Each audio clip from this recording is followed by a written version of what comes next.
What up? Happy Sunday, everybody. Welcome. So, So the five of us here, not Danny, but Lukas is at the end of a music festival that he's been at for like 4 or 5 days now. So he's probably en route to home. So we'll see him on next week's show. But welcome, everybody. Thank you for joining us. To see RJ is with us. He's already hunkering down to talk about remakes and reboots. And we're going to be talking about that a little bit later today. I know Danny was a little fired up for that. Right now his camera's off, but he should be on too.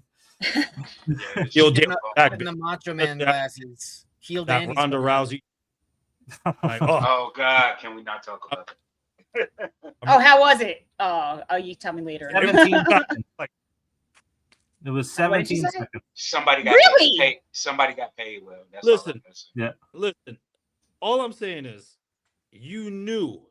everyone knew for a fact that she's going to try to take you down for an armbar.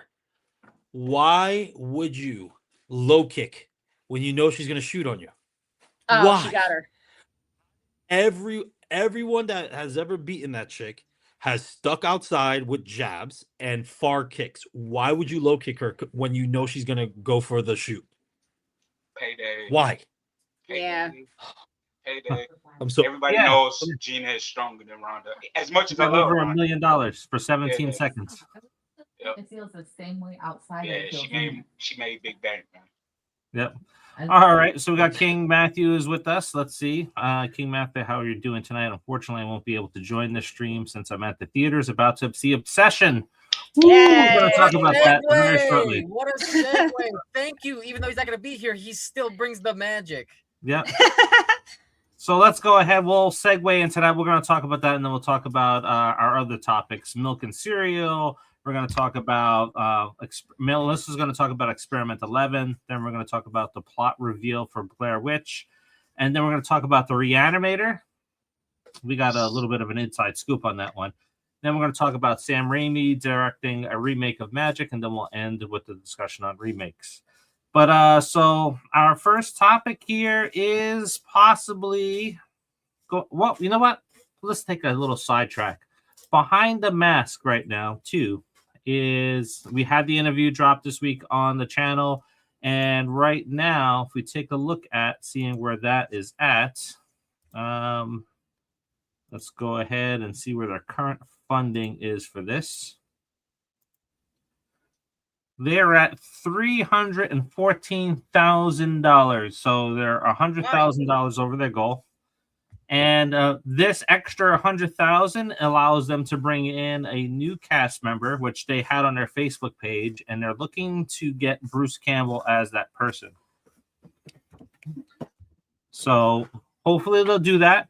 I know the big goal on Behind the Mask: The Rise of Leslie Vernon 2 is, I think, $600,000 or $700,000, where they're looking to go after a Ferris wheel scene. So yeah, $700,000. That is, I'm trying to find it here all the way at the bottom. $750,000 for a Ferris wheel. I want to know what that Ferris wheel scene is. You know what? I honestly hope that once this crowdfunding is over, like if they get some private investors, you know what I mean, on the back end, dude, I feel like this could be something. Like now we're in the era of low budget indie horror films making a splash in the industry. Right? So yeah, I really got high hopes for this one. Man. Yeah, me too. I think, well, so on the interview, they talked about a different type of distributing that they're going to do. So I don't know if it's going to be locally distributed. What is that? Is that coming? Sorry. Oh, yeah, that's coming from Danny's. My bad. I'm going to give you a sec. Hold on. Let me see. Sure. No, yeah, no more talking on your side. You're good. Is this good? Now, it's there now. Yeah, you don't sound like it's still there? It was. It's whoever's in the background. Oh boy. All right. I'm gonna have to try to go into a room. All right. Be back. All right. So while he's switching, so yeah, so their distribution's a little bit different. So if you get a chance to go and take a look at the interview with David Stevie and Nathan Basil and Angela Goethals on what they're planning to do for the second part. So fun interview. They went over a lot of different stuff. We got Sean Franklin with us. Hey, Sean, how's it going? What's happening, Sean? So I'm excited for that sequel too, Marcus. I think it's going to do very well. So I'm just glad, as a filmmaker, man. I'm just glad to see like Got in the house. us, indie filmmakers really taking a gamble, sticking to their guns, and just putting out things that fans want, that the studios are, skipping over, and they just looking to make. I'm not saying all studios, but the studio system, they're just greedy. They're out to make the buck and everything like that. But indie filmmakers are doing what fans love, man. And now I will say that I'm grateful that like the NPA and studios are taking the chances to allow creators and indie filmmakers to be as expressive and creative, and not to toot our own horn, but Terrifier 2 opening the door and not being, the NPA not forcing Damien to cut the film and everything like that, being one of the first films to be unrated in a long time, So now they're seeing that's what fans want. People are taking the gamble and being more expressive and more creative, man, that studios aren't doing. I'm just happy to see it, man, and I hope we get more from. And I didn't even know this dude. What's his name? Curry. What's his name? The director, right? Curry Barker. Yeah, I never heard of him, and dude, I was amazing to find out that he was on YouTube and like TikTok and stuff like that. And then, he made Milk and Cereal, which I haven't seen yet either. Well, like we said, that discussion we had about YouTubers getting into the industry, and now there was this big article that released about RDJs, what he feels about YouTubers and stuff like that. I think people kind of took his comment out of context, where as far as YouTubers, like, okay, I am kind of against YouTubers who are getting into acting and they only get the gig based off of their following and they don't have any actual talent to act. I'm against that. Yeah. But I would love to see YouTubers like this dude and the Philippou brothers would Talk to Me and the dude Markiplier. Markiplier and the guy coming out with the Backrooms. I love to see that when they come up with stuff on YouTube and create something, and now they have the platform and the medium to show it in, feature length, man. I pray for everybody's success on that front. Yep, new way to get in. Showcasing a passion for something instead of just people who have like that mindless content, who are just like they're like those mindless TikTok brain rot junkies who are now getting a movie deal because they have a large following, younger fan base. But getting to see actual passion on a screen is something that is, long desired, especially in the independent horror community. Yep. Well, speaking of that, so Obsession dropped on Thursday of this week. So it is Curry Barker's film. It's his follow-up to his YouTube release of Milk and Cereal, which we'll talk about in a second. And Curry is the person that is going to be directing the new Texas Chainsaw Massacre. So right now, unless you snuck it in the last couple of days, so me and Marcus went to go see it. Marcus called me super excited yesterday after he saw it. I saw it on Thursday. Wow. But Marcus, Matt, go ahead. I'll let you go first with the piece on this with Obsession. Well, first I was already interested from the preview, like the dude, the lead actor, man. He was good in Teen Wolf to me, even though they wasted his character. I thought he was a good actor in Teen Wolf. I was a big fan of that show. And then the lead actress, I forgot how to pronounce her name, Heidi, whatever. Forgive me if she ever watches this. She was great in Superman and Lois. I mean, that show was awesome. One of the best iterations of Superman, in my opinion. And she was great in it. But I didn't even recognize that was her in this because her face, she slimmed down in the face. But man, her performance was so freaking scary good, man. I was like, this was Fatal Attraction on acid. That's what this movie was. He's on acid. It was like a mix of Fatal Attraction and Audition. And Audition to this day still fucks me up. But this movie right here, like, I didn't think anything could top Peaky Blinders for me as far as like movie of the year. This movie is like number one for for me this year. So, Don't say anything about Peaky Blinders because I'm catching up on the show and I'm about to watch the movie. So don't. the movie is great. But yeah, this movie right here, man, this is my favorite movie this year. The cinematography, the score, the acting, like it was awesome, dude. Yeah, Curry Barker said in an interview that he does not like to do the traditional jump scares that Hollywood does, and he's figured out a way to do his own, and it's evident in this film the way all the scenes are set up. So there is tension throughout the entire film, and he just builds upon it rather than just going for the jump scare with a loud pop of music and everything like that. Dude, let me tell you, like, you nailed it because everybody was in my theater was nearly sold out. It was more couples in there than anything. The tension, like what you said about the tension, everybody was so drawn in. There was a particular scene with the cell phone, and all it was just somebody's phone going off, and you know which scene I'm talking about. And everybody in the theater jumped in that moment because we were all so sucked in. It just, you know what I mean? Like we were just like, what's about to happen? Because it was dead silent in the scene, and then the phone goes up. And we were like, what the fuck? Everybody just messed up. But yeah, man, like a lot of the camera movements, what I loved about it too, it had a sense of it follows as far as like the cinematography. Like a lot of the slow zooms and pans, I was like, this is just filmmaking 101 right here. Yeah, I was telling Marcus this. There's definitely a lot of Asian cinema influence in this because the way the shots are framed up, the way the lighting is done, it really just looks like it makes you think like and he doesn't want to do. He says he came out. He's not going to do any of these films. He does not want to do any paranormal or ghost movies. But it almost plays like that the way it's framed up, and it just plays perfectly in this film. So it's just like wow, like. I sent these guys a message as soon as I left the theater. It's like that movie had me disturbed. I can't wait to go see it again. And there's a lot of YouTubers that are out there right now. I've actually like Corey Leach. I think I always get his first name messed up, but he has declared this a horror masterpiece. So there's a lot of hype going into this one. And it's really hard to hype up horror movies because then you go into it sometimes and it's like, man, everybody's saying it's fantastic. You go in there and then it just falls flat.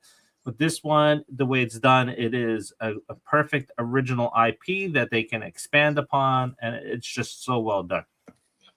That's good. I'm excited. I've definitely got to check it out. I think to piggyback off of Marcus and Noah earlier about the indie stuff, especially because we're doing it, right? Is that we've seen a bunch of YouTubers, we've seen a bunch of social media influencers in movies, and then you can tell it's like a night and day difference. You can tell they don't act. You know what I mean? And even if they're somewhat okay, it's a night and day difference when you're around professionals, right? So it's one of those things that people are chasing clout. I know personal people like that as well that chase clout. Oh, we should use these people because they have a big following. And it's like, dude, if the movie's good, the movie's good. And that's going to get you more people than just for the people with clout. If people have clout and they're really good, different story, right? But it's just we got to stop with this. Oh, we'll get a lot more eyes. Yeah, you're gonna get everyone's thinking short term. No one's thinking long term. Oh, we're gonna get a bunch of eyes. Sure. And then when everyone says it sucks and they tell everybody that it sucks, right? But the only people that don't say it sucks is the social media influencers too. That's why a lot of people now, us like in general and the general audiences, they don't care what influencers say anymore about movies. They're like, whatever. My best friend saw it. This person saw it. My mom saw it, and they say it sucks. I ain't gonna watch it. I'll wait till streaming. Right? Yep.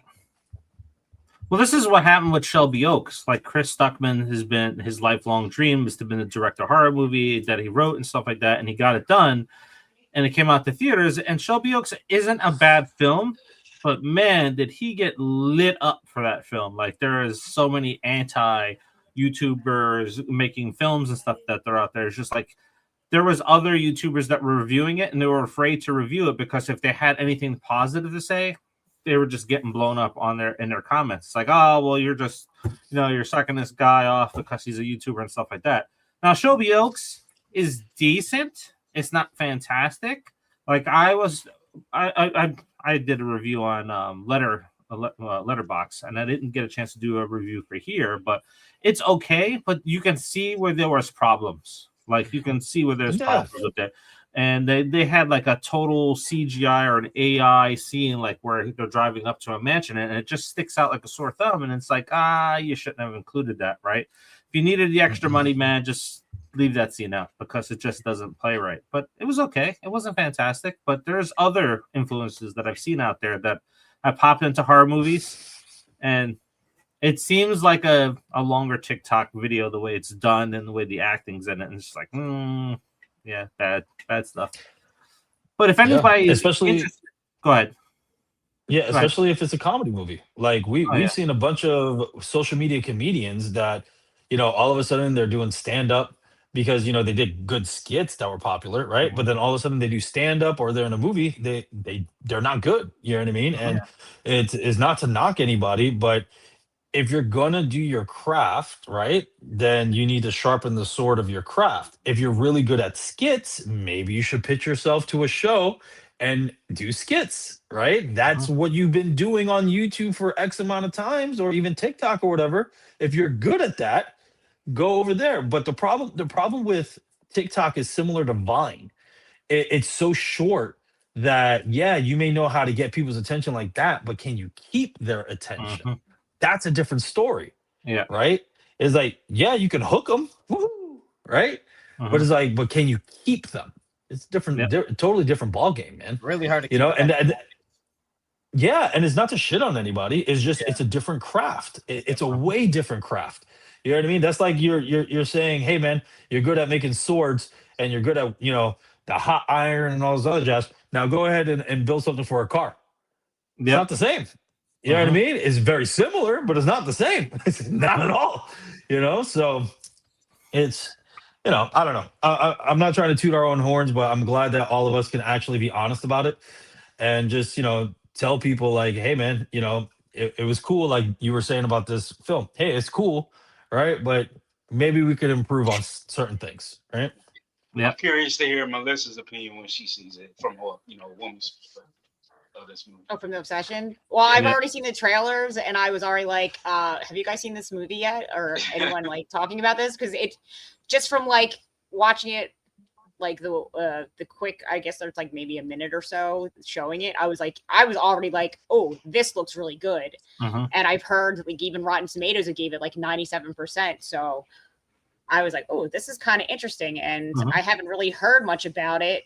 And it's like one of the first horror movies that like, I feel like it didn't have a ton of press, but people were talking about it. Like I was finding different things that were just like talking about it. So I was like, oh, all right. I'm actually interested in seeing this. And then you guys went and saw it. And I was like, you said how great it was. I was like, yes. I was like, because it's basically relevant to like now, current times, like the dating scene now. And I will say it is toxicity on both sides at its finest. Nice. So I'm curious to like revisit this discussion after everybody has seen it. Yeah, man. And it's oh good, awesome. Yeah, what's funny, Melissa, that you were saying that is that there's not a bunch of press, but it's good. So people are talking about it, right? And so even like I don't listen to Rotten Tomatoes, I don't read articles or anything like that. I just wait and see what people say about it now. And if people say it's good, then I'll give it a chance. If everyone's like, oh, it's okay, then I'm like, I'm like, I'm not gonna waste my time. So well, yeah, and you're in a different situation too, because you're always traveling, you're on the road, so now you have to be really selective what you spend your time on and watch, right? All the time. The time. Like I have to even worry about if I'm sitting at home watching TV too long, or you know what I mean? Like I have to worry about stuff like that, which is ridiculous because of the time. So, it's one of those like, oh, I could rewatch Big Bang Theory is only 30 minutes. Yes. Or before bed. And that is it, man. Like that is it. But yeah, you're right, Dave. I have to be super selective now of what I watch and what I see. It's just I think this crazy is like something that. we like. I think it's like it played they played the teaser of like the one phone call where he's asking if it's real or whatever in the movies, and then like that's like that right then. I think we all talked about it. I don't know if we did talk about it on stream when we first saw it, but I know we were all definitely talking about it off stream, but wanting to see that movie because it seemed interesting. Mhm. I don't know if everybody saw that teaser, but it's like it's one of the first phone call interactions. There's another movie that's coming out, Passengers, I think it's called, with Mhm. the trailer with like the hitchhiker like Yep. ghost or whatever. That looks really cool too. I want Yep. to see that. I think that's this week or next week. This Now, for anybody that wants to get a taste of what this guy can do, right? So, Curry Barker has a film that is also on YouTube. It's on his YouTube channel that's out there. It's a found footage. It was released in 2024. It's on the Bad Idea channel. And it was released on YouTube because nobody wanted to distribute it. So right now it has like 24 million views and stuff like that on Nice. there. Yeah. No, 2.4 million views. But But no one essentially, wanted to that's distribute really it. good. That's nobody weird. wanted to distribute. It's a little over an hour. And this is what got the guy into doing a major screen role because it's actually really good. So, like, if you want to see what this guy is going to offer in Obsession and then what he's going to bring to Texas Chainsaw Massacre, then that's a film that you want to go check out. But it's essentially Nice. about two friends that are on YouTube. They play pranks on each other, and it just goes too far. And then there's consequences to deal with. But that was an excellent film. I Another enjoyed it. very relevant That's topic good. to media of today as well, because you see that all Yep. the time when people are doing like these prank videos or these Yep. wild challenge videos. Like these people are probably going to feel the same way that the Jackass people feel, and it's not great. Like and there does come a point where like, are you guys even friends at this point, or are you just kind of like doing these things just so you have like maintain that following? And when does it become too far? When someone can't do another prank again because they're not with us anymore, something like that. Like I don't know. It's the idea started, and one of the guys, the one that played the best friend in Obsession. Yeah, so I think that's they're friends cool. in real life. I think they're like best Yeah. friends because he's in all of like his comedy videos and other stuff on YouTube as Okay. well. So I'm pretty sure they're friends. Yeah, he was good. He was Yeah. good in Obsession. He's really funny in his other stuff as well. They'd have like a State Farm video. That one's really funny. So I think one of the big things with this too, and what makes it stand out more is that there's no big name actors in it, right? Yeah. So you don't Good. know, I right? love that. You don't know I love who's that going too. to make it out or not, which is fantastic. Like sometimes with casting, like we all called it for Scream 7, right? As soon as Anna Camp was announced, that's Ghostface. We Yep. called it right there, Yep. right? And Yep. you can always kind of pick out like who's going to survive and who's not going to survive in that. And I don't think we ever kind of bit on the whole McKenna Grace being Ghostface because we never talked about it. We always just held back. It's like, yeah, it's Anna Camp. It's definitely Anna Camp. And even Yeah, with the only rumors, time I it was mentioned McKenna. that. Huh? Yeah, the only time I mentioned that was that With leak the reshoots. that was out.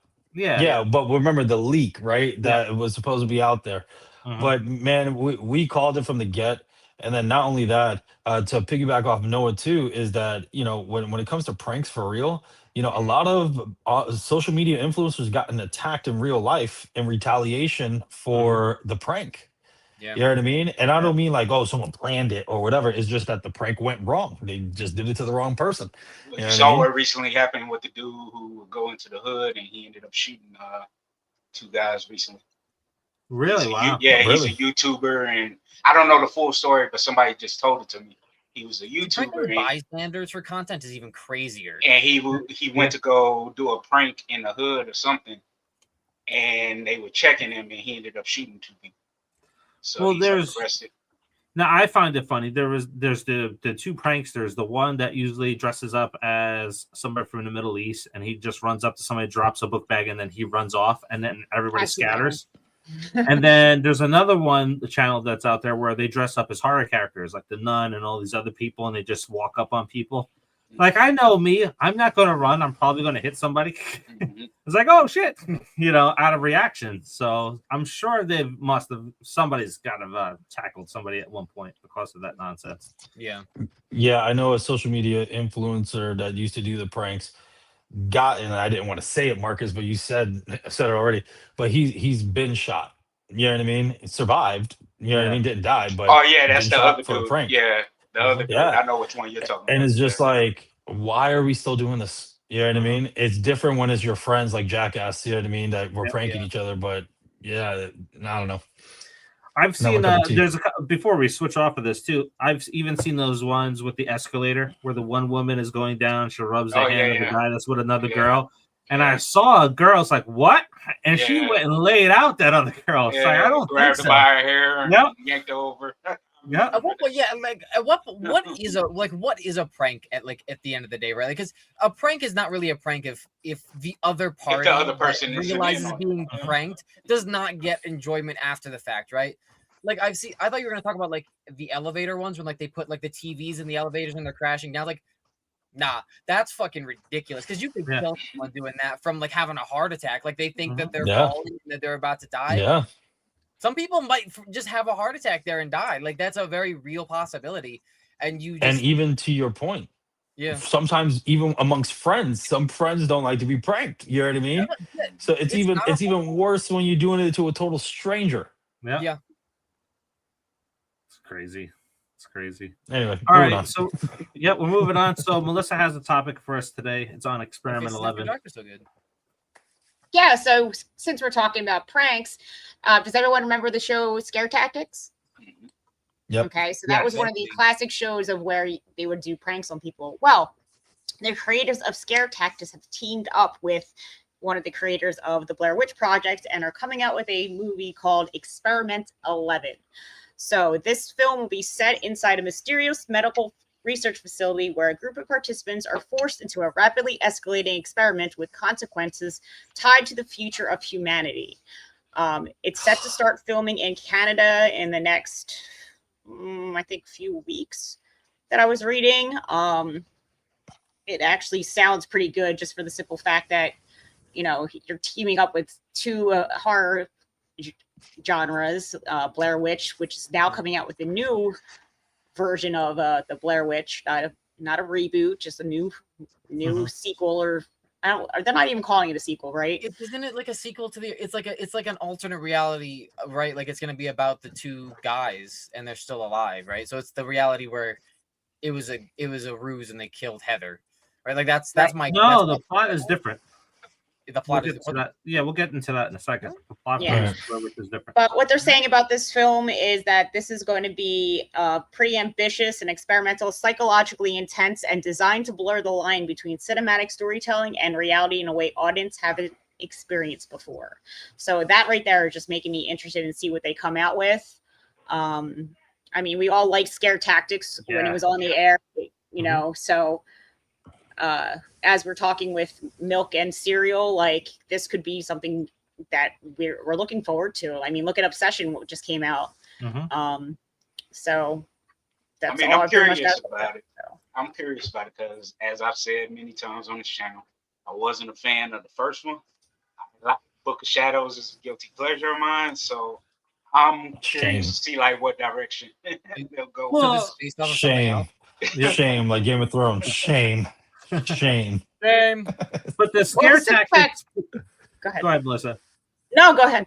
The scare factors aspect of it is what intrigues me because they've done some quality work on scare tactics. So, and there's times where you can like, oh, you know, the story, the way they're playing it out, could blend into reality. So it looks like they're going to take that writing style right into the film. Yeah, and it's actually from the creator of Scare Tactics. This is his original screenplay, and he will be directing it. So nice. They're hoping that it's going to be offered at this year's Cannes market with the Prestige International Pictures. So if anyone if anyone goes in there, let me know what's going on because production is starting next month in Canada, and I'm sure we'll start to get more information once this is over. I'm just worried about, you know, the angle of it, and hopefully it pans out. Does that make sense? Like I'm hoping it pans out. I'm just worried about how it's going to translate into a film, if that makes sense. Yeah. Like I'm not trying to be a negative Nancy, but I'm just, Like the gears are turning in my head. You know what I mean? Like the hamster's on the wheel right now, like running really fast. Like So this was I'm originally a I'm book? wondering how it would translate into film is all. You know? Would you do a Originally found footage style? Because they kind of have that experience. Because it sounds like experiments Maybe. and stuff like that would kind of probably pay off that way. I would Maybe. do a mixture. That'd be cool. Yeah. I Can would someone do a explain the mixture. original one to me? Like, is this a book that we were talking about? Because I have only found. No, it was a show before. Yeah. Scare Scare Tactics Tactics was a was show. on Scare Sci-Fi. Tactics was a Tactics. show. Okay, I Yeah. thought you were talking about Experiment 11. I'm looking up Experiment 11, and I found something. It is like, Experiment 11. 11. I'm Movie, so yeah. confused. Is the movie? Yeah, but- no, Experiment 11 is the movie that they're coming out with, but what I'm Yeah. trying to say is that because it's from the creator of the show, I'm wondering how it's going to translate into a movie.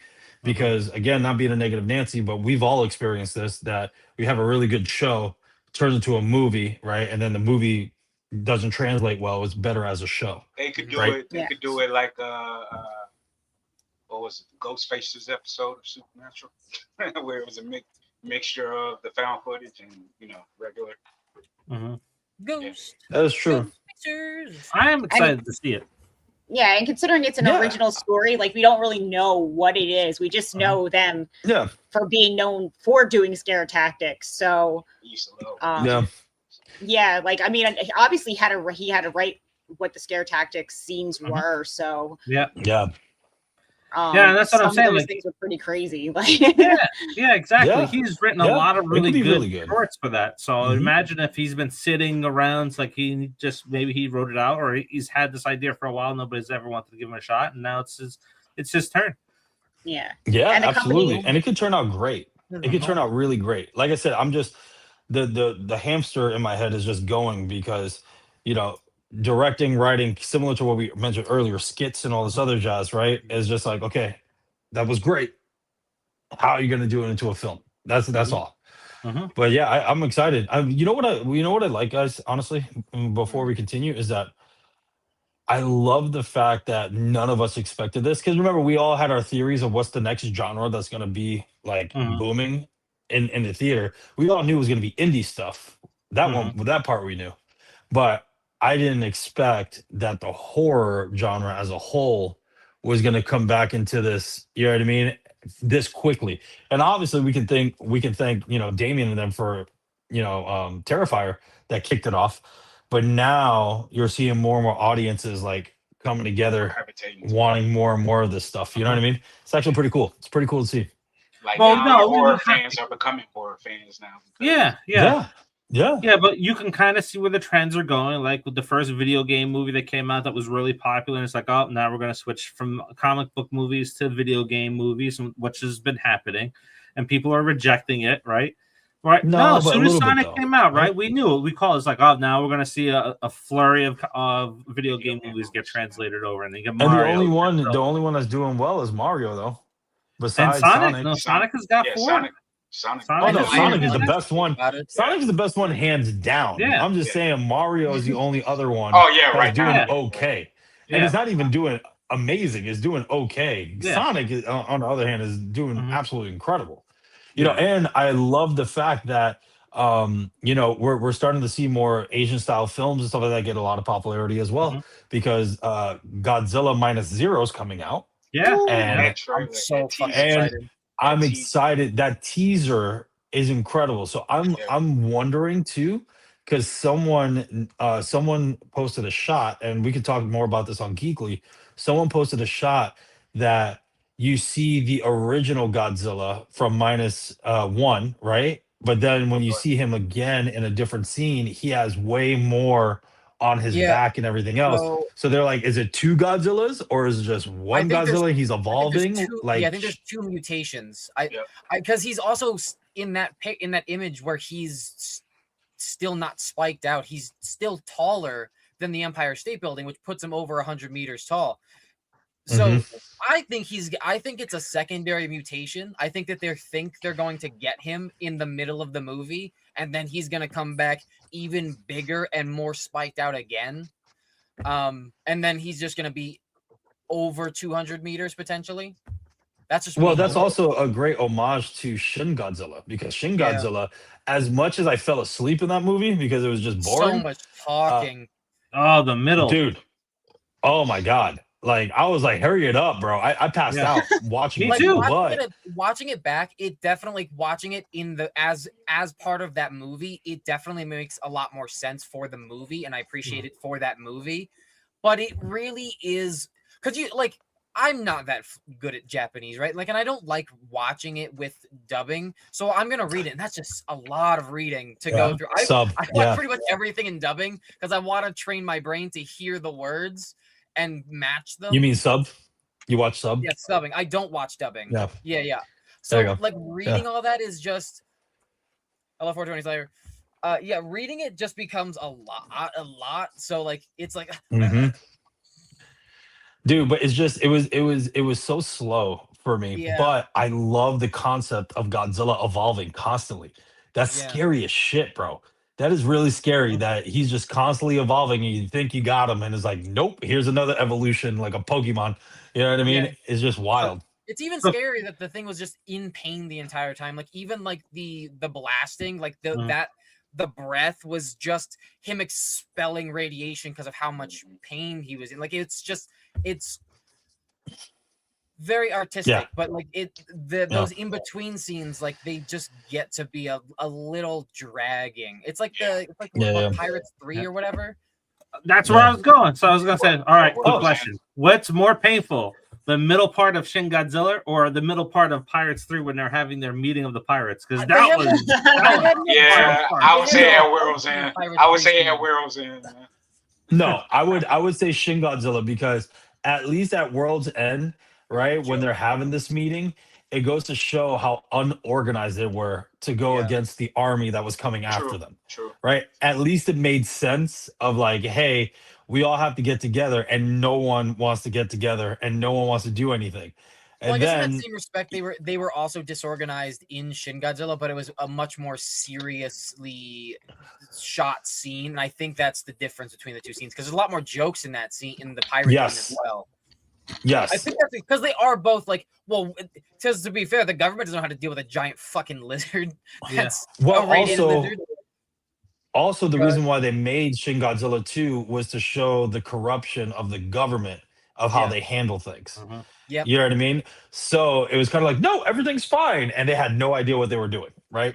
So I get it, but it was just painfully slow. And to your point, Noah, just to having the jokes and having it more lively and stuff like that, it makes it a little bit more entertaining. And even though it's still slow, you're a little bit more invested in it, you know? Yeah. All right, let's go ahead and let's switch over to our other topic, which is the Blair Witch. So the Blair Witch released what the plot details are about, and it's essentially going to be with a family that goes camping, but oddly, one by one, they go missing. So it's a reboot, but it doesn't seem like it's going to be tied to any of the other films that have come out. Oh my gosh. So it's not a requel. So it's not a requel, it's an actual reboot. Mm-hmm. And so did you see the requel anyway? The one that came out in like 2016 or whatever? Yes, I did. Yeah. How was it? Because I didn't. Okay. Well, so I'll let you answer first. I'm not going to give a review on it, but so I just finished writing up an episode for the Popcorn Theory. I haven't had time to film it yet because we're working on the stuff for the board game for this month. But there is a theory out there that the Blair Witch is involved with time traveling, and there's a vortex in the woods of the Blair Witch. And as I was doing the research, it's like, sounds true. It sounds true because the requel actually has stuff that suggests that that's actually what's going on in the franchise. So we're going to be exploring that either this month or next month on the channel. It sounds like a shitty Donnie Darko, dude. That's what it sounds like. A shitty Donnie Darko, bro. First movie. If you watch the first movie, she is more so like, I'm not gonna say the full thing, like a Wendy boy or a skinny boy, right? Like she's she's a shapeshifter of some sort, right? She's not like an actual like full on witch. I have the research on my phone, but I'm not really gonna get into it at this current juncture. I just watched the movie, right? I watched the requel. I think it came out like 2016, right? 2019, whatever. It was okay for what it was. It was definitely more interesting because I was 420 Slayer, you're gonna love this. I was severely stoned. Like I was I was at a friend's house. There's a couple dogs. We were just sitting down watching the couch, couple blunts, watching the movie. It was a trip. It was a really interesting time. That's the reason why you liked it. I think that probably was the reason why I liked it. Like the concept is like Heather's brother is going to find her because he somehow got possession of her footage from the end of the first movie, which by the way is not the same fucking footage. They could have at least used the same footage. I'm just saying, or tried to replicate it better. Trash. Because she died, she died in the attic or she died on like the second floor in the second. No, it's the basement. Yeah, but the camera drops. You didn't even see her die. You know what I mean? Yeah. And that was she's also in the basement. Yep. But again, the camera drops. You don't know, and then the dudes are in the corner, right? Yeah. Which are supposed to follow the rules of not looking at the fucking witch, right? Yep. Like. I mean, I don't know, man. I think there's opportunity to really make the Blair Witch better, but I don't know. Yeah, well, there was also a point where like they found like these other people that were actually looking for the Blair Witch. It was your standard weird couple, right? That were looking to do stupid shit, and then they went missing and then come back, and they said that, and it was only like a couple hours, but they said that they were gone for like a week or whatever. So it's like. So dumb, like dude. It's dumb in theory. Yeah, like it's interesting in theory, but like not for what the original movie was. And I haven't seen. There's a bunch of folklore. There's a bunch of folklore out there, right? There's a bunch of folklore. Now I'm not talking about the movie. Now I'm just talking about in general, right? Like different religions and spirituality and superstitions, right? There is a folklore that certain entities, if you look at them, right, the human brain can't process it, so you go nuts, right? That the Appalachian Mountains, right? But what I'm saying is that is more of an interesting story of like getting deeper into a witch, right? Of like why this is happening, yada yada, fucking fifth, sixth dimensional being that blows your brain when you see them, you know what I mean, or something. I don't know, but like just to go ahead and have these like, it's a time traveling thing. I'm like, I'm done with multiverse and I'm done with time traveling, dude. Like let's get off of that. Yeah. Right. Let's just get off of that. We haven't had a good multiverse thing since like Donnie Darko. Just saying.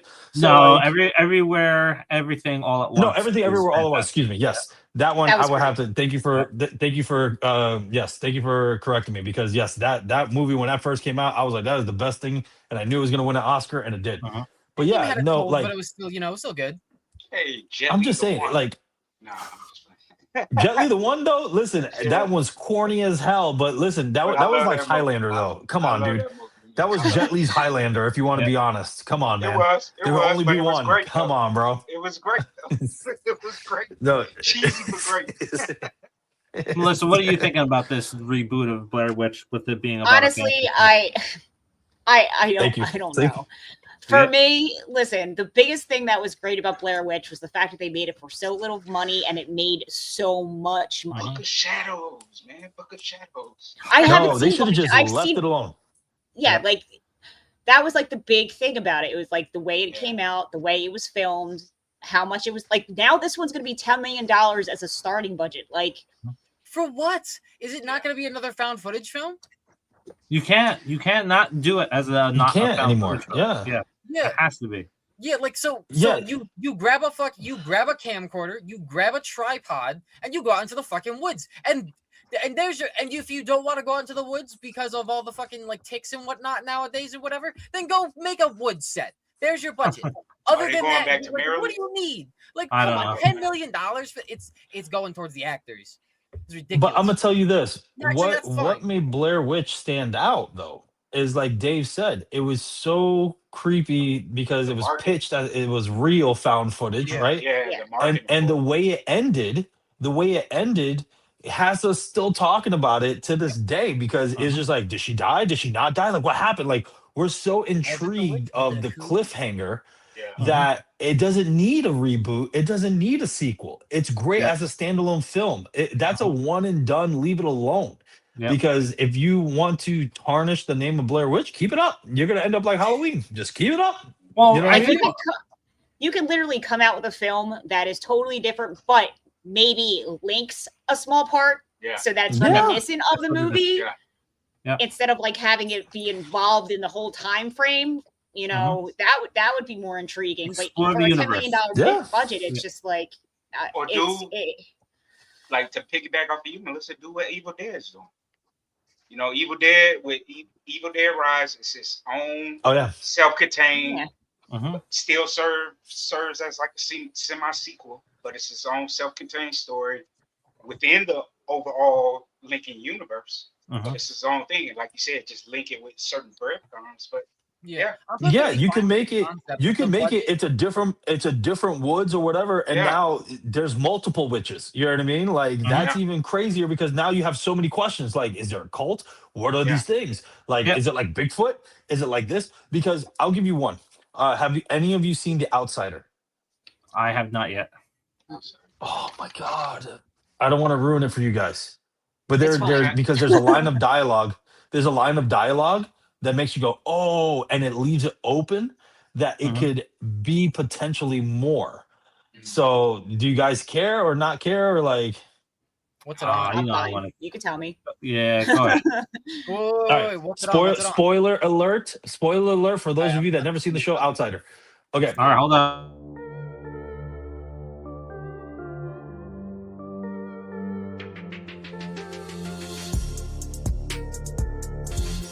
You've been warned. Okay, so Jason Bateman's character, right in the beginning, he gets basically framed for killing somebody, right? And then what happened is he killed a small boy, all this other jazz, and then so while he's going to trial, someone kills him, but then they find footage of him at two places at once, and they go, "That's impossible. Like, how is he here doing a conference, but then also here?" So come to find out, it was a chupacabra. And so the chupacabra, how it shapeshifts is it scratches you, like it gives you a hug or whatever, and scratches you, and then it can shapeshift into you. So at the very end, because then you start seeing, him change. You don't see him actually change, but you start seeing different characters. All of a sudden, there's another one, right? So at the very end, when they go to this individual to confront it, and then finally is like, he says, "I'm a chupacabra," and they ask him, "Are you the only one?" And he goes, "I had an inkling there was more of us out there." Like he thought he was the only one, but then he said recently he had an inkling that there might be more of his kind out there. Interesting. That even the entity thought he was the only one, but then was like, I kind of sense there's another one of us out there. So, and that's at the series finale. So you're like, wait, what? Like there could possibly potentially be more. And obviously they didn't renew it after this, but it could link into that, right? Like, oh, there's not only one witch. There could potentially be more entities like that. Yeah. I have a quick question about The Outsider because I was just looking it up. Because it's a Stephen King book, weren't a lot of his movies like connected, or a lot of the books like connected? So is that kind of like is that connected with Sleepwalkers? It's all connected. I don't know, to be honest. Yeah, because that's what it sounds like. Like it's always interconnected with Dark Tower, though. Yeah, it literally sounds like the creatures from Sleepwalkers, but maybe. Maybe. So I didn't. Sleepwalkers was. I've read some Stephen King's books, right? Like I like the Dark Tower, the Gunslinger, and all this other jazz, right? I've read a couple of books. I didn't read all of them, but the Dark Tower is essentially the center point of all of these stories connecting to it. So that it could potentially be. You're probably right, Melissa. It potentially could be. To tie this into what we're talking about before we switch topics.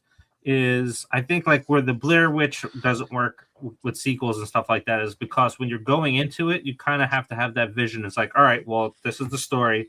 Can it be multiple stories out there? Is the You have to have it going into it rather than it's like, I'm going to write a one and done. And then Hollywood's like, hey, guess what? You did really good. We want you to make a sequel. And then you're like, well, my mind, because we're essentially all creative people and some of us are writers here. When you write something, you usually know in your own mind, because it's its own universe already, if it can go further than what you've already told, or if it's a one and done. So then you got to I mean, think of Toy Story. Toy Story Yeah. ended perfectly in 3. It Yep. ended just how it started in part 1 with the cloud shot, right? Yep. And that was it. That was perfectly beautifully written to end right there. Now we have what, 5, 6? Yeah, 5 is coming out, yeah. And it feels forced, but it does feel forced though. Mhm. Like you watch it, you like Toy Story 4, like the best thing was the bunny and the chicken, right? Mhm. But and they were really, really funny. But the story wise, it feels forced. Like all this additional stuff, like you're saying, Dave, feels forced when you Yep. close it. Once you close it, it should just be closed. Yep. And that's it. Mhm. All right, let's move over to some other news. I wish Lukas was on for this one because I would love to hear his comments on it. Because Twilight. No, no, Twilight. I almost bought an Edward Cullen shirt. September, we want to try to do a charity for that. Yeah. But so the Reanimator, it just recently had its 40th anniversary. It was announced that there is going to be a remake of it, and they just released news that Malcolm McDowell is going to be in it. And it's like, is Malcolm McDowell going to be Herbert? I like Malcolm McDowell, but him as Herbert West, it may be good, but it's like him as Dr. Loomis, it doesn't fit. Jeffrey Combs is Dr. Herbert West. And I would love if Jeffrey played Wes's boss. What was his name? So here is a Nerdbox exclusive for you. So having talked to Barbara Crampton probably 3 weeks ago, she had mentioned that the remakes, the studio came to him and was like, hey, we want you and we want Jeffrey back, but we want you in cameos. And she said the role was so small that they were offended and they're probably not even going to do it. It's like, no, see, that's disrespectful, man. Yeah, that's what she said. She felt disrespected by it's like, really? You're going to bring us in as very minor parts in it? Why bother doing it, you know? Yeah, see, Combs could have easily been the boss, like the main antagonist of the movie, you know. Barbara could have been, what was... Why not just continue the story? Like, yeah, they like, going. I mean, I would be okay with a remake since we're segueing into that, if it's done like a requel, properly. You know what I mean? The fourth movie is The House of the Reanimator, where he goes to the White House. Yeah. And he's the doctor for the White House. Do it. It works now. It works. Yeah. And you know what, though? I'm glad we're getting on this whole reboot kick, and they just need to stop, dude. Yeah. No one cares anymore. Like people are getting so burnt out about reboots. You know what I mean? It's just... we got to stop. Everyone's like, oh yeah, it's a cash grab. I'll wait for, even if it's good. This is the problem. Even if it's really good, people are going to wait till it streams. Yeah, because it's kind of like with when you hear video games movie, you just hear and go, oh, because you just automatically that it's going to be bad. Because or that it's going to be nothing more than like a nostalgia driven cash grab. And that's how almost all of them have been. I know. Yep. I know. And most video game adaptations are bad, which is why I've grown at both. Same thing with anime. The only good one that's loyal to the story is One Piece. And then you mean like the anime, all American live action for anime sucks. The only good ones, like you can do the Rurouni Kenshin from the Japanese ones were great. The Death Note movies in Japanese, the Japanese ones were pretty damn good, right? Like Japan knows like what to do with their own thing, right? But when we hear Netflix live action anime, we're like, oh, like come on, man! Like even the Avatar, I'm not excited for the Avatar one because even though they did way better than the god awful movie, right? It's still like, ugh, like leave it alone. Just you know what I mean? Doesn't mean it's good. Yeah, exactly. Well, before we talk about remakes, but reboots, if we think about it, right? So there's Scream 5, there's Candyman, there's Halloween 2018, there's I Know What You Did Last Summer. Well, most of those are requels. They're not a direct reboot. Yeah, but then you got Ghostbusters, you got Beetlejuice, you got god-awful Jurassic Park, the third one that they did a part of that trilogy that had all the characters in it. Well, none of them are really that good. None of them at all. Like Beetlejuice was such a disappointment. Which Ghostbusters? Oh my gosh! Why? Both they're talking about the really requel aren't one. that fantastic. No, the requel one was better than the other ones. Yeah. The Afterlife one made me cry a little bit. I will say I did not see the second one because it didn't get me it didn't get me there enough to want to go see another one. The female Ghostbusters one wasn't terrible. I thought it was funny. But listen, it's definitely not as bad as Ghostbusters 2. And I will stand on it. Ghostbusters 2 is a guilty pleasure. A lot as a kid. Shame. Shame. Ghostbusters 2 is Give a it to me. classic, bro. Give me the shame. Take it. I don't. Oh my Nowhere God. near as good as the I original, will happily. but it's a guilty I'll happily pleasure, just man. watch The second one was good. I'll watch the first Ghostbusters, and really, that's it. I'm not gonna watch any other Ghostbusters. Listen, Gremlins 2 is better than the female Ghostbusters, okay? And that one was god awfully campy and terrible than the original. Yeah. Okay. I barely remember. Oh this my shit. gosh. Don't make me go and get the Spider Gremlin now. I There like you go. Gremlins too. You just like Right. the action figures. Dude, You don't like it's it for the super story. campy, and I watched it as a kid. Is the only reason why I enjoyed it. But when I rewatched it, I was like, "Man, this is bad." No, as a kid, what's her name? No, Phoebe going back Cates. and watching movies As a kid, it's like Phoebe Cates is in it. I'm good. Yeah. No, because Yeah. I went back and I rewatched Cat in the Hat, and let me tell you, that is so fucking amazing to rewatch. Cat in the Hat is amazing. Yeah, this is I so know, funny. that's what like, listen, I there's love definitely Cat a in the Hat. reason why they don't make live action Dr. Yeah. Seuss films anymore, but they should. They definitely should, because they would be fucking amazing. Mike I- Myers killed it as I- Cat in the Hat. I disagree. I think the campy film's what we need. It's like Danhausen in the WWE. That shit's campy as all hell, but it is so fucking funny. I think parents are pissed off at the dirty hoe joke. And he goes, "You Yeah. dirty hoe," and then a That's hoe comes up definitely next. not the only joke in there that they were upset about. It was great. There It was are great. so Oh, many and then he bad gets jokes in neutered. that Oh, like the neuter jokes Yeah. too were fantastic. It was great. Oh my gosh, it was It bad. was great. So bad, it's Yeah, good. but It's like so Sharknado. Malcolm McDowell as Herbert West. No. Yeah, I can't. Like, As just much bring as I back love him, Jeffrey he's one of my Combs if you all-time want to do a favorite. requel. Or a remake or whatever. Like, who cares? Like, just bring back Jeffrey Combs. Like, it's like, it's kind of like I'm not a huge fan of the Nightmare on Elm Street, but Robert Englund is very monumental in that as that character, right? So like, Yep. and I won't say that I'm blanking on the other guy's name, but did a great job. Jackie But Earl. definitely not good. It did not receive well for a specific because everyone's just so attached to Robert Englund, and I think there's a good reason for that. I think and also the movie was shit. I will say the movie was pretty bad. But Jeffrey, go ahead. I'll let you say your point. Yeah, because Robert Englund did say though he did enjoy the remake. He said, just but it came was out set at up the for wrong failure time. though. Yeah, Yeah, he said it was set up for failure because he said that it was announced that it was going to release, and then the studios released that box set, that updated box set released of Nightmare on Elm Street, the whole collection. So people already saw, and like the newer younger audiences at the time, they all saw all of the Nightmare on Elm Streets. So then when you have a reboot, which is almost identical shot for shot as the original, nobody cared. It was kind of like, oh, we just saw this. Rooney Mara didn't like the movie, and she just destroyed it on camera. Oh yeah. Yeah, there was a lot of scenes that just kind of fell flat, and they should have.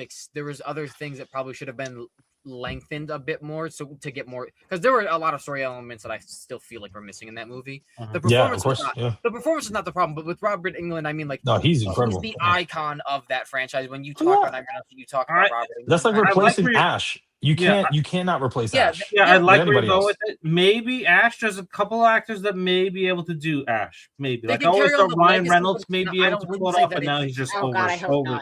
He's too much in the market now. Well, that's why I like what Naked Gun did. Yeah. Naked Gun. It was a requel, and he played the son.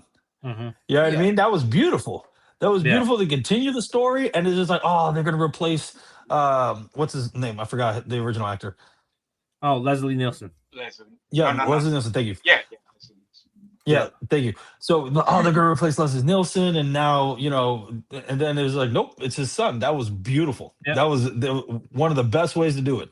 You know what I mean? So that way you keep the integrity of the originals, right? And this is its own standalone and a continuation. It's great. Yeah, Shaft did it twice.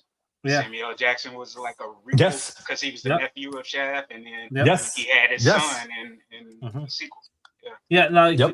Jeffrey Combs is Dr. Herbert West. Like, I think he is more of an embodiment than Robert Englund is Freddy Krueger, because there's no makeup on, there's no mask or anything like that. I was actually gonna get to that point. Yeah, all his mannerisms are Jeffrey Combs. Like, if you watch Jeffrey Combs films, nobody I have not seen a single actor that can deliver that he can deliver, and he's such an underrated One actor. person.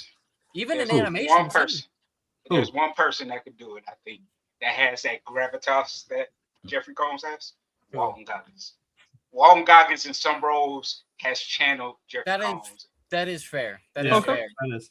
Yeah. I was like, keep in mind, an amazing voice actor as well, because he's done several animated roles, and he's because I recently went back and watched the Ninja Turtles show from the Nickelodeon series in like 2011 or whatever. Enjoying my childhood again. That was a and damn good series. He's the Rat King, and I didn't realize You that. talking about the until I was a original kid, like, 80s cartoon? No, the No. the Nickelodeon mid Oh, 2000s one. okay. because he's the There, he's yeah. the Rat Well, Noah, was it the serious one or the one after the serious one? not the 2D animation, like the one where The Splinter 3D one, jumped in. right? Yeah, the 3D one with Has like Yeah, 6 the one that seasons, I think. Michelangelo has real ADHD for real. yeah, that one was a good one. Yeah, that one was a good one. the really traumatic episode with Leatherback. Yeah, Yes, Yeah, that was such a great or series. Leatherhead. I think it's that Leatherhead. was all of them. You know what's so funny? I enjoyed all of them, even the Naruto one that they have all superpowers or that. I really did enjoy it until the new movie. The new movie, I was like, nah, I'm good. Yeah, it's all right. I didn't watch it. Nah, back It's to all your right. statement though, Dave. It's all right. Honestly, man, as Malcolm McDowell has been one of my all-time favorite actors, but I just can't see him as Wes. Yeah. I cannot I see know. him as Wes. It's crazy. Yeah, It's crazy. I didn't like. I don't really care for him as Loomis in the Halloween remakes either. I liked him in the 2007. I hated him in the 2009. Yeah, it's just Nah, tough. I And didn't that was care his for choice. either. That was his choice. That was his choice to make Loomis like a pompous ass. Yeah, I really didn't like either. But it's anyway. Then Yeah. how can you be a good psychiatrist then if you're a pompous asshole? Like, how are you gonna help? I don't know. Yeah, it's just I don't know, man. Yeah. All right, so we're It's gonna get Halloween. into Just yeah, we're gonna We get just into say our no. main yeah. We're gonna get into our main topic with the recent announcement that the movie Magic is being remade by Sam Ah. Raimi. He's teaming up with the writers from Send Help, Mark Swift and Damian Shannon, and the original Magic. And I just had recently watched this like a year ago. Still So creeps me started. out. Still Yeah, creeps me yeah. Anthony Hopkins Yeah. is That movie was Well, creepy. the phenomenal person actor. that is with Fats, the dummy. And I recently watched it because it shows up on a lot of lists as a very good dummy movie and a very good, slasher-esque movie. And it is a very good movie, but it's Sam Raimi, and he is touching it. He's directing. So it's going to have Sam Raimi feel because you know a Sam Raimi film when you see a Sam Raimi film. So, yeah. so this is Sometimes for the interesting. better and sometimes not for the better. Yep. I'm So- okay with this one being that this is an old movie from the 70s and not too many people like outside of our generation know about it. Mhm. You know what I mean? So it's like, cool, introduce something, classic like this to the new generation. But I'm glad that it's someone capable like Sam Raimi doing it who Yeah.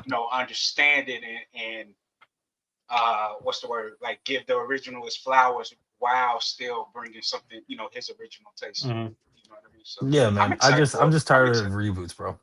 Did he do that It Shopping could be Store cool, one? man. It could be super dope. It should be super cool, man. And I'm hoping, fingers crossed, you know what I mean? But I'm just tired of these reboots, man. Yeah. All right, well, I Danny, we'll want start with some you. So original remakes. stuff. We're gonna talk about remakes. So you don't care for remakes? No, man. Like, it's funny because if you would have asked me a few years ago, right, when we had good remakes, then cool, right? But Yeah. the way we're Maybe. getting to it now, Yeah, no, maybe. man. Like it's just been really, really, really terrible. And so that's why I'm not excited when someone's like, it's a remake, it's a reboot. It's like every fucking film is a remake and a reboot now, dude. Yeah. Everyone. And it's just like, I'm just tired of it. Like, why don't we just start thinking of original stuff? You know what I mean? Like original stories. It could be in the same franchise, cool, but why not an original story in the franchise? You know what I mean? Like I'm just tired of At the like, very hey, least. this is quick money. But it's not working, right? Like this is what Hollywood is not getting. It's not working. You're like, oh, guaranteed money, and it's just like, sure, okay, guaranteed money. Like people are breaking even. Some people are not even making that at all. Majority of them are not making it at all, right? But when have we seen another remake break? You know what I mean? Like astronomical numbers. Yeah. Yeah. You know, not really, So man. It's just I'm good. I'm with Danny. I'm with Danny on that. Like early 2000s, like when we got the remake to Hills Have Eyes, Yep. Chainsaw Massacre, Friday Yep. 13. Those were great remakes. I Spit on Your Grave, great remake. Last House on the Left, great remake. I wish if they're going to do remakes or reboots or requels or whatever, I wish they would take a page from what series are doing. So, like, I don't know if any of you all have watched the new Man on Fire on Netflix or Cross on Amazon, where it's a readaptation, but it's original stories built off the original source material. So, like Cross, they're Good. using the characters from the book, but they're not remaking the Morgan Freeman movies. You know what I mean? They're telling all original stories while using familiar characters. Same thing with Man on Fire. Man on Fire was awesome. I didn't think. See, everybody thinks that Man on Fire was originally Denzel, but they didn't know that it was a novel first. Scott Glenn did a movie in the '80s, and then Denzel movie was a remake of Scott Glenn's movie. So this show on Netflix, 7 episodes with Yaya, is an original story, but the only thing that it borrows from the book is the mission that was talked about that went bad that made Creasy into alcoholic, and they showed it in the series. That's it, but it's an all original story. So I feel like today's time, like Danny, yeah, these remakes have been crap. If you're gonna do a remake, tell the original story. Just use the original characters that people. The source Just do material, original and story. that's Yeah, what they're not doing, bro. They're yeah, not getting anyone that's a fan. I mean, look at Star Wars, the state yeah, of Star Wars and everything else, because they're not using fans. yeah, X-Men is the same way. You had someone that was great, yeah, he was a little kooky and weird and shit like that, right? But he understood the assignment. That's why X-Men 97 was incredible. You know what I yeah. mean? It's just when you stick to the source material, that's where it gets, good. When you stick to the original source material that everybody loves, is just stop changing the source material to push your agenda or oh, I think it should be this way. It's like, dude, no. If you think things should be that way, create an original film. Yep. You know what I mean? Like Don't ruin Lilo that's and just Stitch, it. assholes. All right. Yeah, but my point, like with Marcus, The Boys, a lot of people don't know, is a comic book. The show, at least the first 2 seasons, was better than the comic book, right? Like, but they stuck with some of the source material. Like, they're not changing, Homelander into some, like a regular Superman. Like, oh, he's a goody two shoes. You know what I mean? Just misunderstood. No, they made him crazy the whole nine. You got to just stick to the source material. Anime does it very, very well. Whenever they have the comics, they stick to the source material of the comic. If the comic is before the show, right? But then what they do is they just add stuff to it, man. They just add stuff to it to make it better, and they didn't change the original source. And that's why manga right now is killing all American comic books. And that's why anime is killing a lot of American TV shows. It's just it. Melissa, what's your thoughts on remakes? I despise it at this point. I mean, I like what you guys are saying and how they can take it and take the characters, but like kind of refresh it. Like, don't go by the exact same thing. I like that idea, so we can have the same characters that we know and love, and like maybe get a different perspective of like what was going on.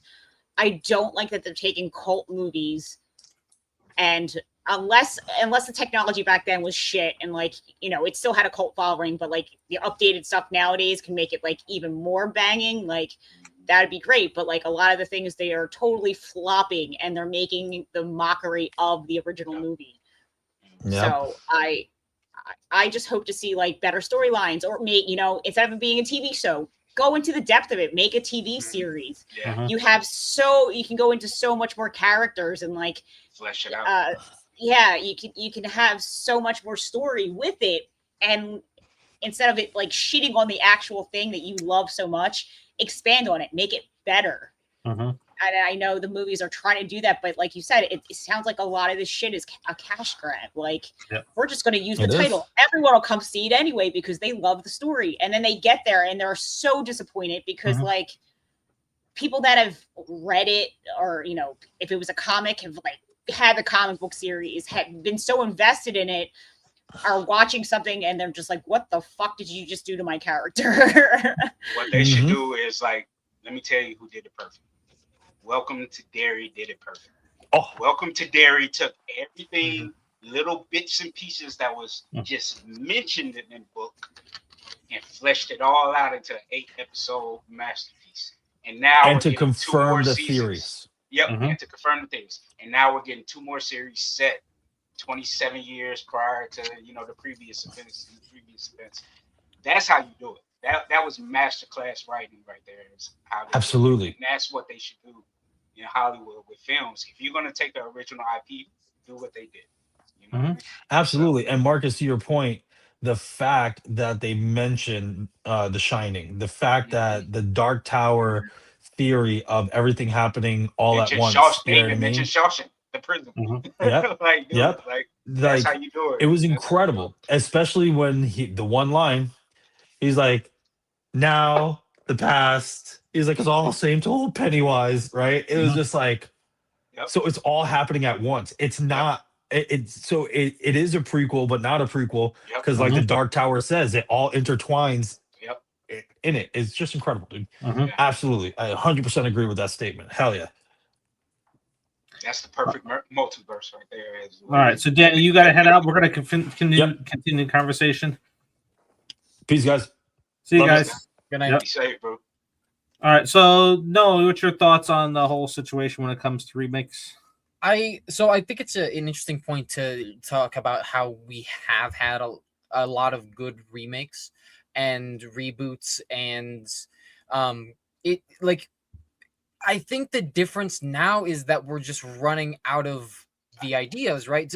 Like we're running out of remakes to make, we're running out of good IPs to go for. So on the one hand, we're making stuff that we don't really know, we haven't really heard of, stuff like that, and then to also talk about the point that a lot of studios, instead of letting the movie be the movie it needs to be, it's pushing stupid shit that it doesn't need to push, whether it's a product or what, or an agenda or whatever, right? Like it's never about giving the fans what they want, and at the end of the day, and I really I think that now we're tired. Like it's tiresome, right? Like it's tiresome to go in, see that a bunch of remakes or reboots, or to hear when, oh, look at this original idea. It's like, actually it's based off of this. Like, well, fuck. So nothing is original anymore, and the things that we're seeing, there's like, oh, maybe it's going to be this new artsy kind of film. It's like, actually, it's just media produced garbage that's based off of something from the 70s, right? Like, which may be the case with this new film or whatever. But like, we got Obsession, we have Terrifier. We need new characters and new IPs to then in the future be able to make more good remakes and reboots and requels off of those ones. But I think we're at a point right now where we just need to stop touching original IPs, right? Like with a few exceptions, right? Because you mentioned Welcome to Derry. I also want to kind of glaze Alien Earth, or Alien Earth. Fucking amazing. Alien that Earth had did me amazing. in tears. Both really good shows. And right, like that's the point, right? Like that's the thing, right? Like there are good good outcomes for certain shows and movies and whatnot, but for most of them, they kind of just suck, and they are really just kind of cash grabs. And I don't know. Yeah, if we're gonna do original IPs, that's great, but you should leave it to the fans, not all the studios who are looking to make the most buck and get their name out there the most. Because then what is it? Then you hire the director. Everyone always looks at the director as someone who is in charge of everything, even when it's like, oh, well, that has nothing to do with me. That's makeup, that's lighting or whatever. Like whatever. Right. So, and even talking about these certain things, like with how the story is playing, it's like, unfortunately, now they're not really directors and writers aren't getting the power over their own story anymore, and it kind of sucks. So, but they still take the brunt of it for the most part. It's like, now this guy sucks. It's like, or he just lost the ability to utilize his own thinking for his story, and we just got what the big production companies wanted to produce instead. And so honestly, if we're doing it original IPs, if we're remaking original IPs, requels IPs, the Blair Witch concept is interesting, but a $10 million budget's crazy, and I think that's because like it's just like these things, like thinking about like you don't need to do that. Like for budgets for paying actors, sure, but like other than that, you could just go out in the woods with a camcorder. Like I said before, I leave it to let's go with it independent, because even if they fail, at least they're failing on a new idea and taking risks instead of just, well, we'll push this out because we'll get some safe money. Well, I think it's the state of the industry, not that it's remakes. I think it's the industry wide where the creativity is not there for anything, because like Marcus was saying, like you have a stretch where you have in the early 2000s, he mentioned Hills Have Eyes, Texas Chainsaw Massacre, Don't Be Afraid of the Dark. You have the Crazies. There's so many My Bloody Valentine, Friday the 13th. I can just rattle off a whole bunch of remakes that were really, really good. And then in the 80s, you have The Fly, you have The Thing, right? So you have so many fantastic remakes that are out there. It's just right now, everything is just like meh. It's oversaturated with it. Yeah. I do think that I don't think the creativity is dying, because like, I mean, you have 6 people on this podcast, 4 to 6 people on average on this podcast who are dishing out creative ideas, and that's not talking about all the people in the comments and on our page and just in general, because we're talking about Markiplier, right? I don't think that creativity is dying. I think it's being snuffed out. Studios want money, so they're tightening the budgets to bleed every single creative mind dry. And then if they don't get behind you, they don't promote you the same way. That's probably something that we should talk about too. Promotion is different. Like, how many people actually watch TV commercials where movie ads would be playing, right? That's very true, because all like if you're watching a streaming service and you're watching their ads, all their ads are just going to be promoted around the stuff that they're marketing for, instead of just putting out what is, because commercials are just paid for on the specific channel's time, correct? Like that's how that would so like I think I mentioned, like I haven't seen a Captain Crunch commercial or a Cinnamon Toast Crunch commercial in a while, where like the little Cinnamon Toast Crunch guys are eating each other like Mad Men. Like it's crazy. Like, you don't see that stuff anymore. You just see like, oh, if I'm watching Netflix, I'm getting stuff for the WWE, or I'm getting stuff for their new shows, but I'm not getting like movie trailers for coming attractions. And that's where that marketing, like that was big in satellite and cable television, and that's kind of gone now. Yep. Well, that's why I like these indie filmmakers now. They're smart. They go like, hey, I'll put up the teaser and stuff on my own YouTube channel. Because the movie studios take 60% of the tickets, so the prices have to be so high, because in order to pay people to run movie theaters, they have to have high prices. So you're killing your audience there. And then with streaming, it's like, hey, I'm going to have my movie just on this one platform. So now you're limiting your audience again. So they keep just dissecting themselves into this whole, and I think it's just not the same anymore with that. Like it needs to be about an art and people coming together to have an experience and enjoy themselves, not for all this hoopla in the money business. Capitalism. Look, I'll tell you. So like this week when it came to movies for me, I know that we're pretty much done with our remakes. We'll talk about our favorite remakes, but I got to see like my new number 1 and 2 for the year movies, because I didn't think my number 2 was actually going to be a number 2 on my list, but that Billie Eilish concert live that they had in the theaters, fantastic. The way it's shot, because James Cameron is a director. Yeah, I was about to ask you. Oh wow. Wasn't Cameron involved with it? Yeah, Cameron's involved, and he partnered with her, and he made her co-director of it, and it's just the way it's laid out. It's just so good. But so let's talk about. What's your 5 favorite remakes? What's your 5 favorite remakes? Off the cuff, I have no idea. All right, we'll come back to you. Melissa, you know your 5 favorite remakes? 5? 5 is hard. I don't even, some movies I didn't even know they were. Are we counting requels too? Or just remakes. Pure remakes. Okay. Well, I like the Texas Chainsaw Massacre with Jessica Biel, even though a lot of people didn't. That was I felt like that was really good. I enjoyed. I see.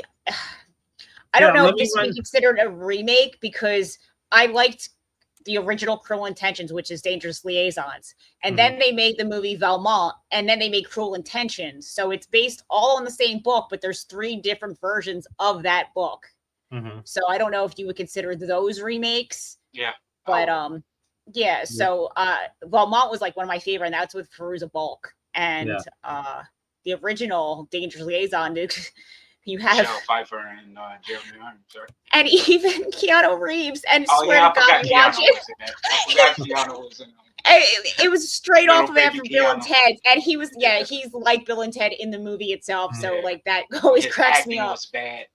Oh God, and he was so out of place for that time period, but it was so good because you had such a cast. I mean, that won awards when it came out. Trying to think of another Yeah, remake. to surf for talking. Like I'm thinking of remakes that I know and that I like, but none. Like I don't know if I would consider them my favorites. And then like I don't know what movies I've seen that are actual remakes and stuff like that. So I have no idea.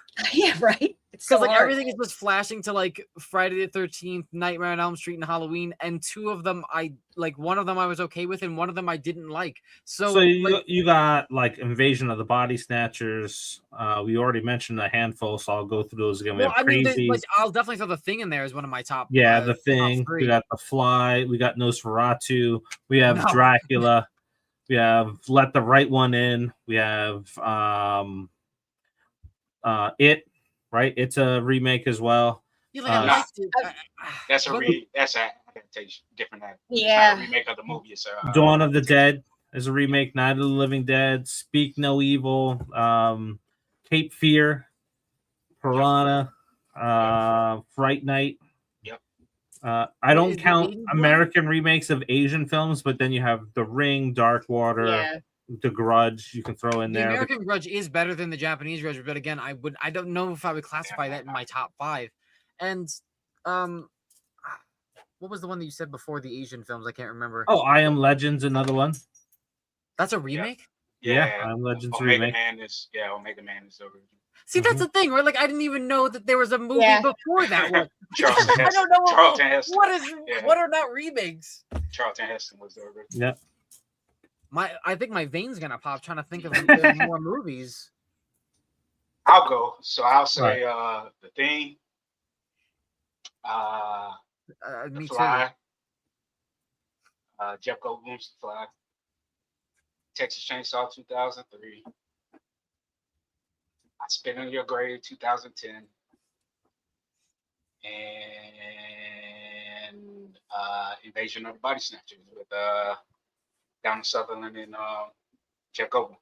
Yeah, for me, The Thing's on there easily, hands down. It's probably one of the best remakes of all time. But I love the Crazies. Crazies was fantastic. God. See, it's hard to just limit it to 5, man. Yeah, Don't Be Afraid of the Dark's another fantastic one. Dawn of the Dead is another one of mine too. Yep, Dawn of the Dead's out there for me. I didn't know Don't Be Afraid of the Dark was a remake either. The original was a TV show. I think it came out in the late 70s. The creature's a little bit more scary because it's practical effects rather than CGI. But I really love that remake. Not Night of the Living Dead. Well, there was a 90s remake of that. Yeah. I love the 90s remake. I mean, that one was good too. But like, I don't know. I'd have to really do a deep dive, and like, we'd have to do a ranking. Honestly. Yeah, we got to do a ranking, man, because it's too many to name, too many good ones.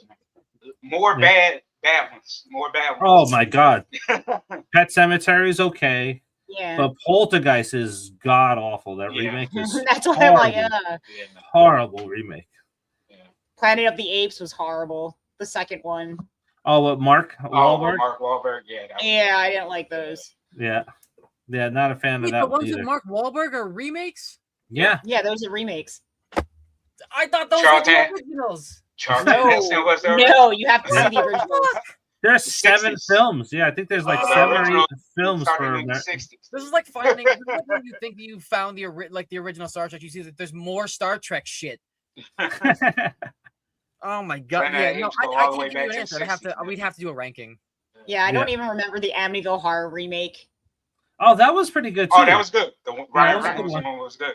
Yeah. It's not. I don't. That's right. That's right. After you said it, I remember it now. Dad is a remake too. The one that looks like Christian Bale's dad. Is that one an original or is that a remake? That's Josh Brolin's dad. Yeah, Josh Brolin's dad looks like Christian Bale's dad. When they have the beards, they look exactly the same. Yeah, they do. Yeah. How was Death Wish? Death Wish was okay. So the Eli Roth remake. Yeah, whatchamacallit was more of a remake of Death Wish. The one Death Sentence was more of a remake of Death Wish with Kevin Bacon than Bruce Willis movie was. It was okay. Like I don't go back. Like if I go back to those type of films, Death Sentence is one of them, or The Mechanic. The Mechanic is a remake as well with Jason Statham. That's actually pretty good. But there's been some horrible ones. I'm one of the few that like the Miami Vice movie with Colin Farrell and Jamie Foxx. But can you call that a remake because it was based off of a TV show? Yeah, true. Yeah. Well, they did have a TV movie. Oh, they did? All right. Yeah, they did do a TV movie. But I'm still not a fan of the Invisible Man or the Wolf Man and or the Mummy. Wait, I like the Wolf Man with Benicio del Toro. Yeah. Oh yeah, that no, I'm talking about the new Wolf Man. Yeah, okay. That's not his name. I know what you're talking about. Yeah, that's not his name. I'm stupid. Wolf Man. All right, guys. So from Ozarks. Yep, the guy. Yeah, I forget a name now. The Julie or something. Yeah. Oh no, I'm right. It's Benicio del Toro. Okay. Yep. But so Friday on the show there'll be a second live show for those that are watching. It'll be Geekly. There'll be the discussion on The Boys season finale. So everybody will be on. I will not be on. I have other stuff to be doing at that point. So I will be a special guest on occasion for that show, depending on the topic, because these guys watch more TV and other stuff than I do. You gotta watch Avatar: The Last Airbender. No. Yes. Like I'm at like for me compared to everybody that's on the show, I have watched more movies than everybody that's on this show combined. Like I'm at my 53rd movie for the year right now, and we're not into June yet. So that's where my time is. It's on Nerdbox stuff, work stuff, family stuff, and movie stuff. So that's where I'm at. These guys have a wider range of watching things. So they'll be talking about Geekly and they're talking about the non-horror stuff on Friday for that debut. So be on the lookout for that. Thumbnail will go up very shortly in the next couple of days. And in September, we've talked about it. We want to do the Twilight marathon where we maybe do something for charity. And we're working to see if we can get some guests tied to that as well. So that'll be fun. Hey, I know, speaking on Twilight, man, it's funny. You know, I know how we all feel about AI and stuff like that, but I did just see this funny AI video last night where somebody put together a scene of Jacob meeting up with Blade going to take out the colors. It was hilarious, man. It was hilarious. Those are some of the worst werewolves I've ever seen in my life. Oh, the little as in the Twilight ones. Yeah. Horrible. Well, if anything, they're kind of like dire wolves, aren't they? Yeah, they look like dire wolves. Yeah, they look like dire wolves. Not as badass as the dire wolves. Well, they didn't focus on the story in that franchise very much. I just rewatched them. All right, guys. So we'll see you soon. Thank you for joining us. Don't forget to head over to GameFound to follow the stream board game. We'll be launching that in 2 weeks. So we'll see you then, and we'll talk to you guys very soon. Did you guys see that Paranormal Activity is getting a Broadway show? Oh What? my god! Oh, stop! I can't wait to see a demon prance around, leaving an invisible demon. Is it going to be singing? How do they do the footprints? Oh yeah,